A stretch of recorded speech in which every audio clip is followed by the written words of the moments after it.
Australian health authorities remain on high alert for a deadly new strain of coronavirus amid concerns it's now adapting and mutating. The death toll from the new strain has increased to 9, with more than 400 confirmed infections, including the first in the United States.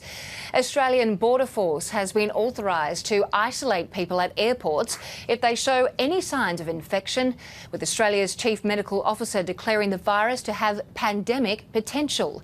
The first direct flight from Wuhan in China since the heightened alert arrives in Australia tomorrow, with all passengers to undergo biosecurity screening.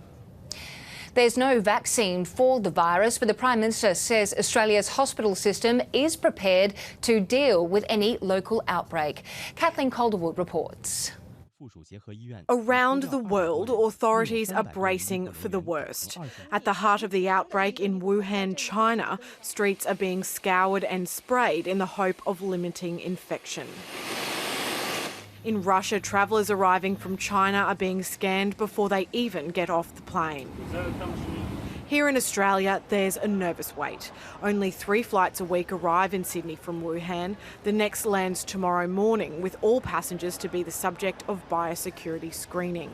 We are meeting every passenger, providing information to them, asking them to declare if they've got any symptoms. Experts will be on hand at Sydney's Westmead Hospital to speed up diagnoses, while biosecurity officers will have powers to put people into isolation. They do have the capacity, because of the measures taken, to bring people directly to hospital if that were required. Late this afternoon, the Prime Minister was briefed by the Chief Medical Officer about the situation. The case we have up in Brisbane, has that been confirmed as negative? It's a negative case, okay. In Melbourne, there were fears a man in his 40s may have contracted the illness, but he was also cleared after being taken to hospital this morning. In China, the National Health Commission is considering a lockdown of Wuhan to prevent the spread of the disease. It told the media there is no evidence yet of so-called super spreaders. There has been speculation that the individual who infected 14 or 15 healthcare workers in China, that may have been a super spreader incident.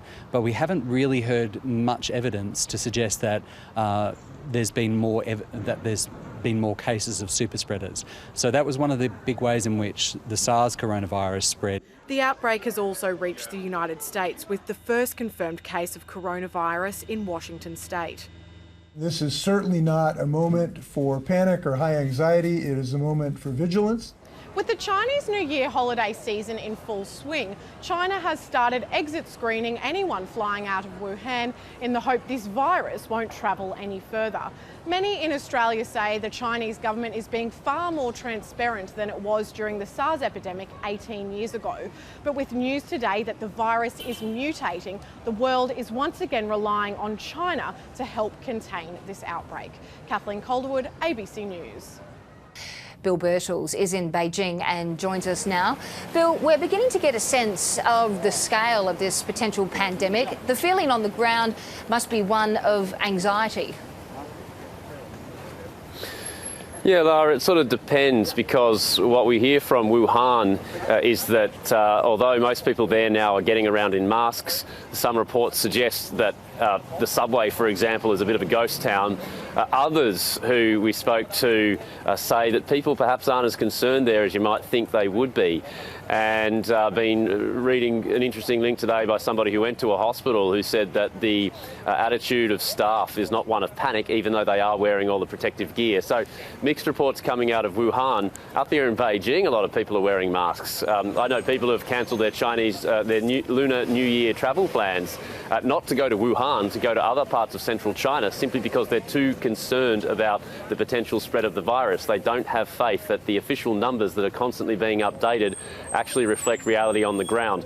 So a fair bit of concern, but we are in the final days of people preparing to travel across China for the Lunar New Year, and as far as I'm aware, most people are continuing with their plans to travel. How have authorities been responding to this? Obviously, there's no vaccine that's been developed yet. You say that people are wearing masks in part. Is there additional precautions that are being taken? Certainly in airports and train stations across China, every single train or plane that is arriving from Wuhan at the moment, in most of these major centres, they have people there now checking their temperatures, doing screening. This is why we're getting more and more cases popping up in other provinces, because people from Wuhan are travelling to places like Guangdong or up here in Beijing, and they're being tested quite early on. So you can only expect that the number of cases will continue to rise. This afternoon it's up to about 450 in total here in China. Over the coming days, when more and more people travel, it's even more likely that we will see a spike in the numbers. Now, we know that the Chinese government came under fire for the way that it handled the SARS virus outbreak. Is there a sense that the government is maybe improving the way that it liaises either with the public, health authorities, or whether they deal with international bodies differently? Yeah, it's quite funny as I speak. I've got 1, 2, 3 police officers who have come over here to ask us what we're doing, but that's par for the course in Beijing on any given day. The health authorities here, look, 17 years ago, during the SARS crisis, the Chinese government set a very low bar when it came to public communication and the prompt notification. The authorities at the time were rightly criticised for their very, very slow response. About 775 people died from SARS. These days, there's a feeling that things have changed quite a bit, that there is an effort every day, multiple times per day, for the central authorities to update the death toll and the infection rate. So certainly it seems to be a substantial improvement on the communication from 17 years ago, but that was a rather low bar. There are still a lot of people here who have concerns about the information. They say that in WeChat groups, they're hearing that there are multiple cases in, this district of Beijing or in that city down in southern China. And then they say there's a delay between local people knowing these cases and then the central government issuing an update that includes those cases. But nobody's really accusing anybody necessarily of a cover-up. It's more just a delay in the dissemination of information. Yeah, sounds like it. Bill Birtles reporting there in Beijing.